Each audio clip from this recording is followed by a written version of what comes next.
Vamos pensar num cenário bem familiar para quem vive o mercado financeiro todos os dias. Uhum.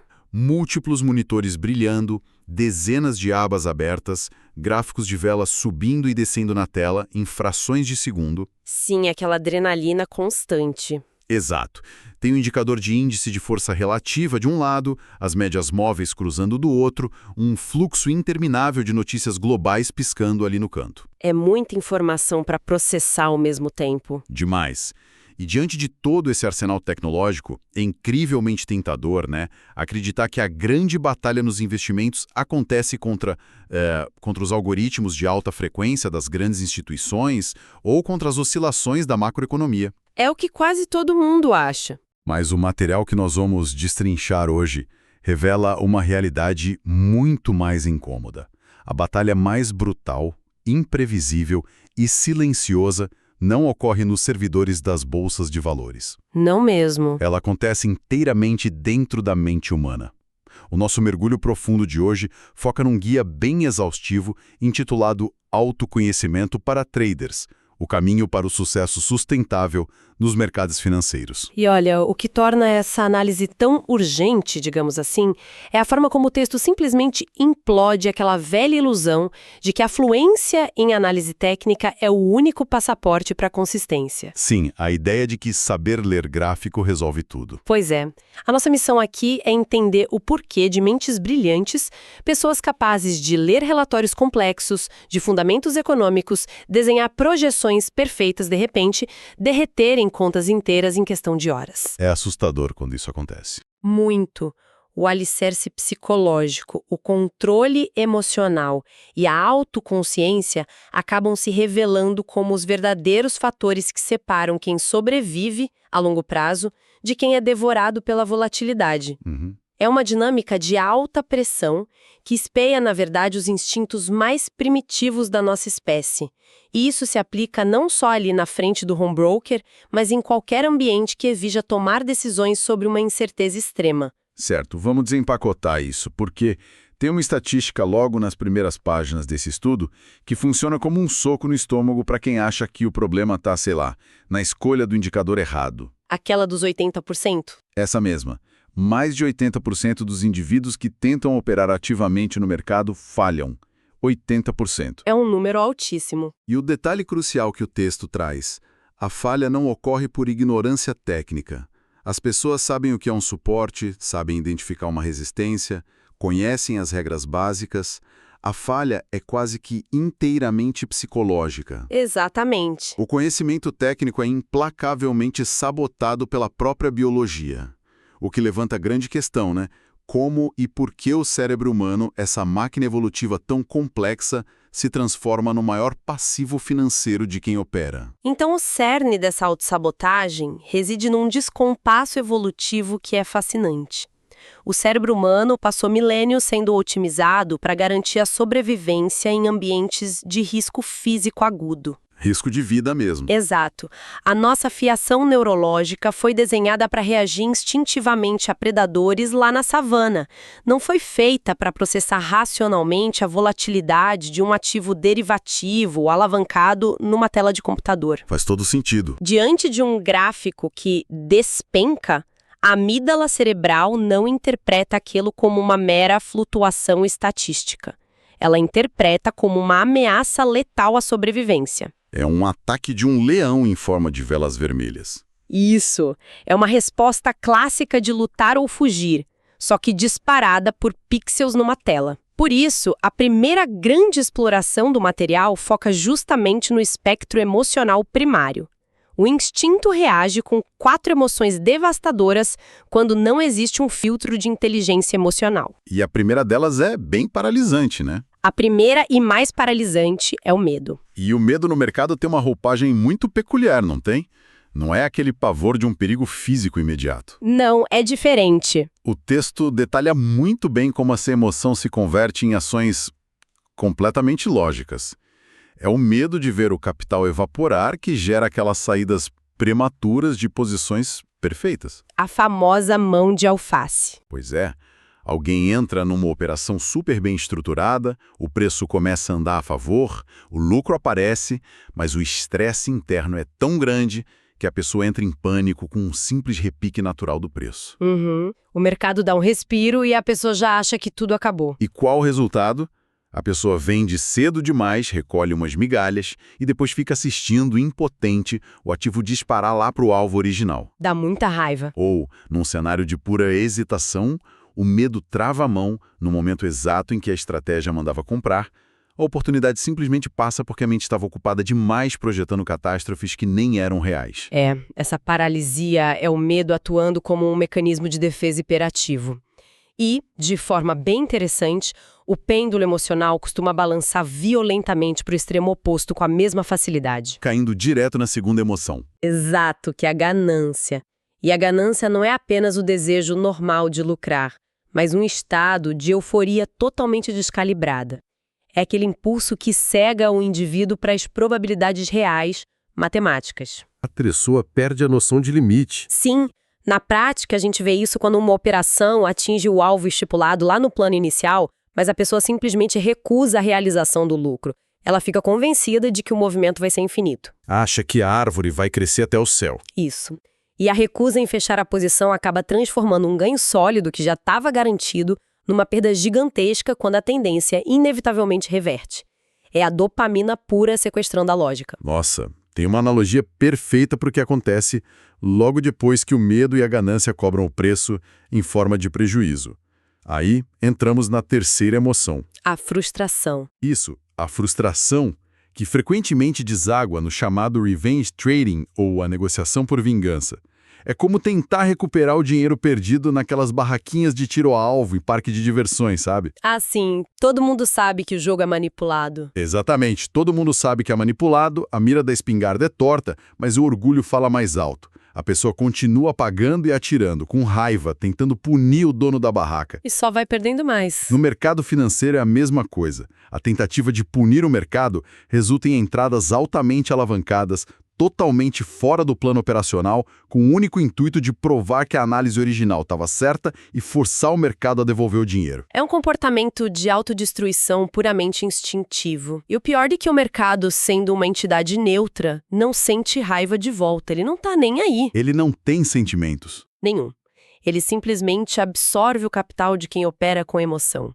E para completar esse ciclo de instabilidade, a quarta emoção descrita no material ataca de uma forma muito mais sorrateiramente, que é o excesso de confiança. Esse é perigoso porque não parece ruim no começo. Diferente do medo ou da raiva, o excesso de confiança se instala de forma bem silenciosa e super confortável, geralmente após uma sequência de vitórias.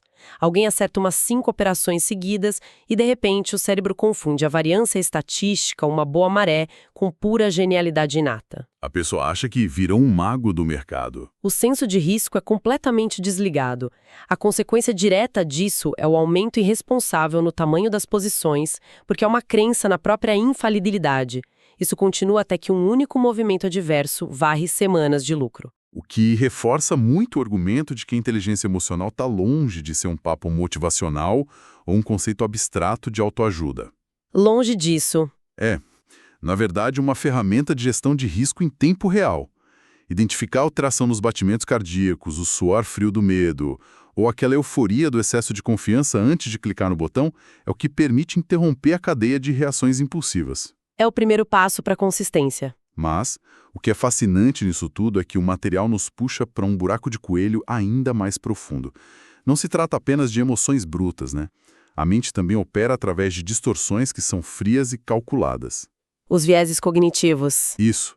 A análise sobre vieses cognitivos nos mostra como o cérebro falsifica ativamente a realidade só para evitar desconfortos. Precisamente. E adentrar no terreno dos vieses cognitivos é entender como a nossa racionalidade é muito frágil. Os vieses são atalhos mentais, heurísticas que o cérebro usa para economizar energia na hora de processar muitas informações ao mesmo tempo. Como o mercado bombardeia a gente com dados o dia todo. Exato. Diante desses dados caóticos de mercado, esses atalhos geram erros sistêmicos. Um dos mais nocivos que o material destaca é o viés de confirmação. Esse é clássico. É a inclinação biológica de construir uma câmara de eco impenetrável. Se existe uma posição comprada em determinado ativo, o cérebro passa a buscar ativamente e quase que exclusivamente notícias e análises que validem aquela compra. E a mente faz isso ignorando deliberadamente todos os sinais de alerta em contrário, certo? Como se eles não existissem. É como se os indicadores de baixa ou os avisos de risco sumissem da tela. Tudo para não ter que lidar com a dissonância cognitiva de admitir que a leitura do cenário pode estar redondamente enganada. É doloroso admitir o erro. Muito. Mas, sendo sincero, a parte que mais impressiona nesse estudo sobre vieses e que parece ser o grande calcanhar de Aquiles de quase todo mundo que tenta a sorte nesse meio é a questão da aversão à perda. Ah, essa é fundamental. A biologia por trás disso explica por que comportamentos tão absurdos acontecem todos os dias no mercado. O conceito de guiador de perder é psicologicamente muito mais intensa do que o prazer de ganhar, acaba mudando toda a perspectiva do jogo, não acha? Sem dúvida. A aversão à perda é o pilar central das finanças comportamentais modernas. Pesquisas na área da neuroeconomia, como aquelas encabeçadas pelo Daniel Kahneman, demonstram que nós processamos a dor de uma perda financeira usando exatamente as mesmas áreas do cérebro responsáveis por processar dor física. Isso é loucura. A dor é real. O impacto negativo de perder R$ 1.000 é cerca de 2 vezes mais forte do que a alegria de ganhar os mesmos R$ 1.000. Isso cria um paradoxo terrível durante as operações. O cérebro quer evitar a dor a todo custo. Claro, ninguém quer sentir dor. Então, quando uma posição entra no vermelho, a ação lógica seria simplesmente assumir um pequeno prejuízo e seguir em frente.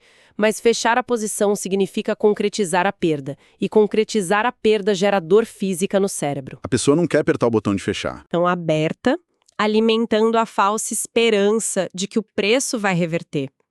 A mente, de forma irracional, escolhe o tormento da incerteza prolongada em vez do sofrimento agudo, porém rápido, da perda definitiva. Nossa, isso faz todo sentido e acaba destruindo completamente o uso das ferramentas de proteção. Completamente. Porque, assim, todo mundo que estuda o mínimo sobre investimentos sabe o que é uma ordem de stop loss.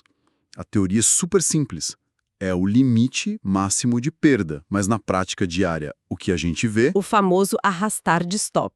O preço se aproxima do limite estabelecido, a aversão à perda grita lá dentro do cérebro e o indivíduo vai lá e arrasta a linha de proteção mais para baixo. Sempre arranjando uma desculpa. A justificativa interna é sempre muito criativa. Ah, é só uma busca por liquidez temporária, o mercado está apenas respirando, eu vou dar mais espaço para o preço trabalhar.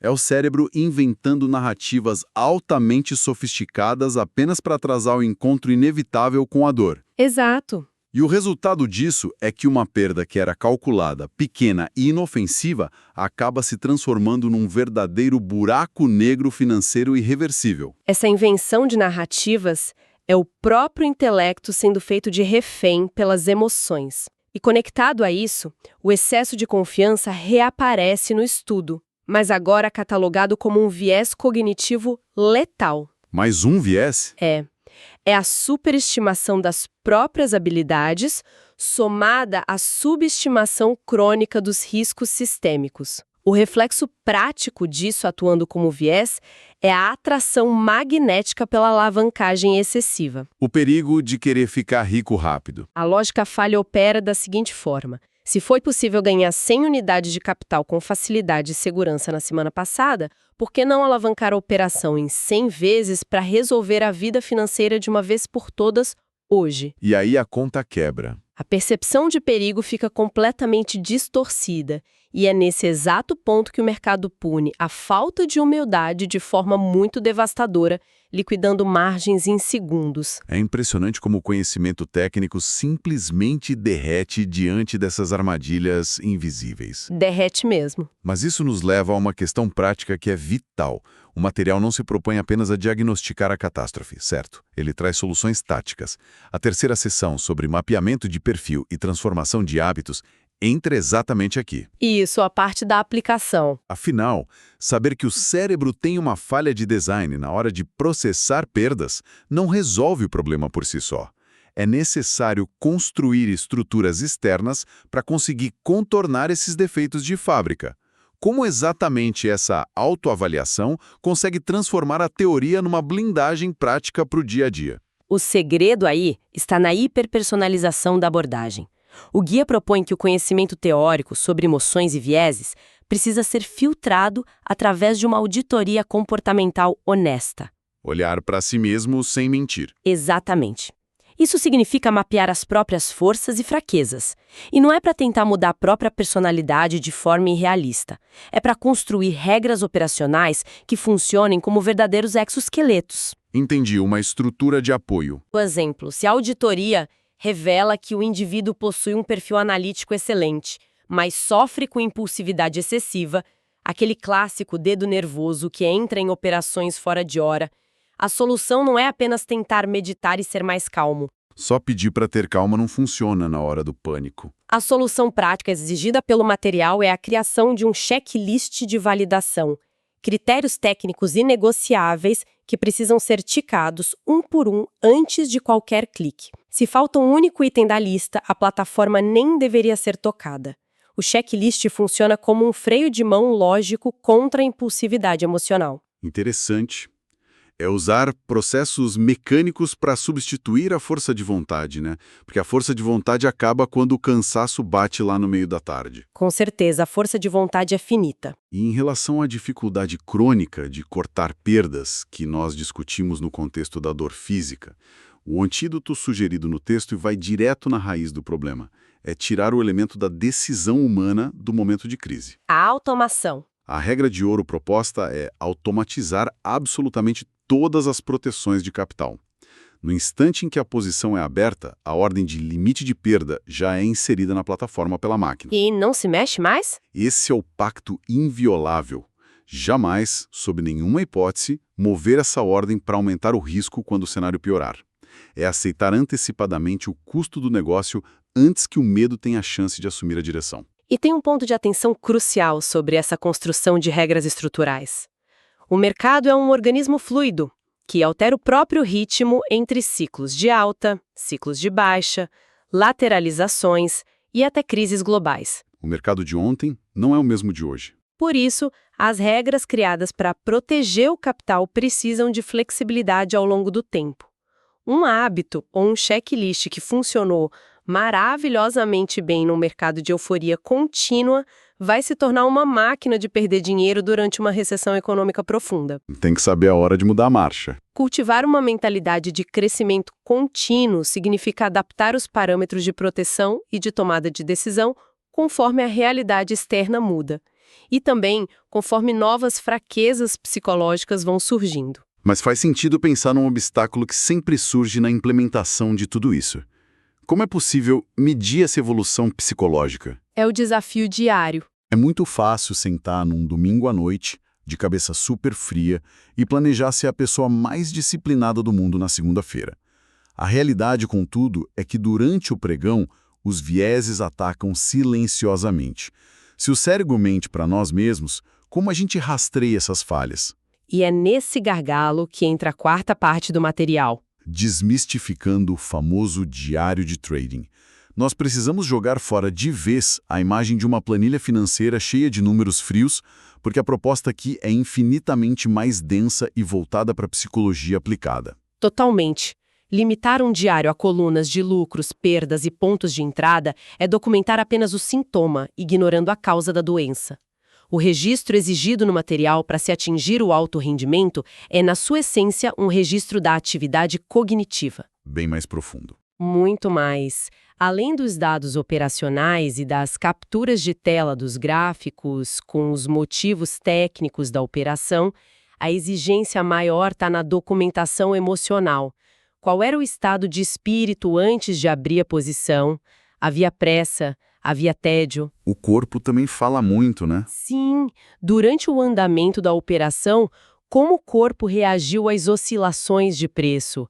Amansoou, Houve um pico de ansiedade que quase gerou um encerramento precoce. E após o fechamento, qual foi o sentimento dominante? Alívio, raiva ou clareza? Faz sentido, mas tem um porém aí, um atrito real com a prática diária.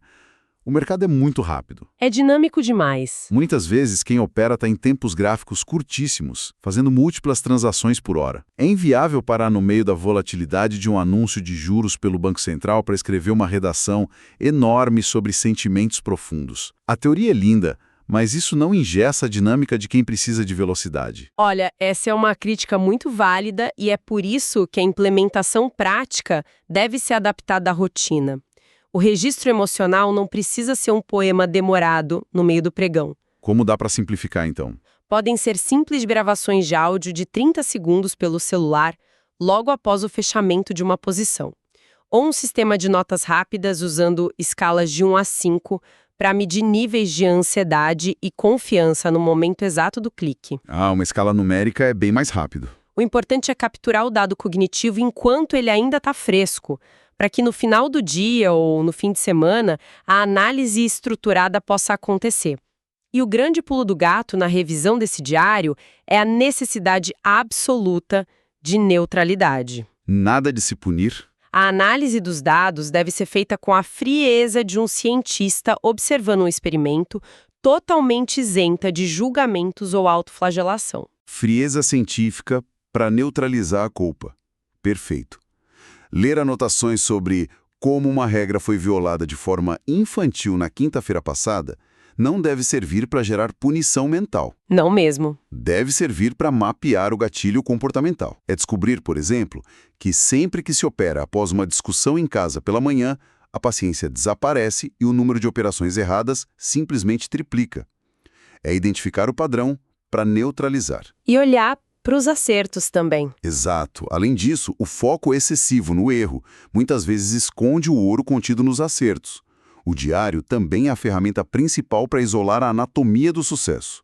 Revisar os momentos de clareza mental extrema, onde o plano foi seguido à risca, mesmo sob forte pressão, permite entender quais condições criaram o estado de flow. Aquele estado de concentração absoluta. O objetivo não é só evitar os dias de fúria, mas criar um roteiro replicável para os dias de alta performance. É exatamente a transição de um sucesso acidental para uma rotina projetada de propósito. Contudo, a gente precisa reconhecer que manter o nível de energia necessário para lutar diariamente contra instintos primários, preencher diários detalhados e policiar cada pensamento cognitivo, isso exige uma fundação biológica muito sólida. O corpo precisa aguentar o tranco. E é aqui que muitas metodologias falham feio ao ignorar a máquina física que suporta a mente. A quinta e última exploração do guia foca no ecossistema da saúde mental e na gestão de estresse. E isso atua como alicerce final de tudo que nós discutimos hoje. Não existe inteligência emocional sustentável quando o sistema nervoso central está completamente exaurido.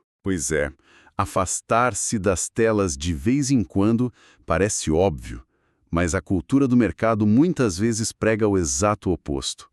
Fica glorificando quem passa 12, 15 horas seguidas monitorando cotações em fusos horários diferentes. A cultura do esgotamento. O custo invisível dessa hiperconexão é a fadiga de decisão.